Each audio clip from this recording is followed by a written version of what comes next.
அடிப்பான். ஐயர் இருக்கிற சாக்கெண்ண மதிப்பெண்ண ரேங்கெண்ண தீவுத்திடல்ல விற்கிற நல்லெண்ணெய் உழுவத்தால பாயலாம். எல்லாம் உழுவத்திலேன்னு சொல்லாதல. அப்ப எப்படி சொல்லணும்? எனக்கு மெட்ராஸ்ல வந்த பிறகு எனக்கு புது பேரு இல்ல அப்படியே மெட்ராஸ்ல வந்த பிறகு புது பேரால உனக்கு. ஆமா, என்ன பேர் வச்சிருக்க?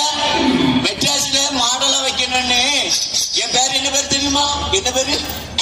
கிளிக்குஞ்சி அழகா, அது சுப்பிரமணிய சாமி, மன்மத ராசா. என்ன ராசா? மன்மத ராசா. எல்லாம் உன் மூஞ்ச பார்த்தா மன்மத ராசா மாதிரியால இருக்கு. பின்ன பின்ன பாரு. ஆமா, அதெல்லாம் இருக்கட்டு. இப்ப நீ என்ன திடீர்னு எதுக்கு கூமுட்ட? என்னது கூமுட்டையா? இல்ல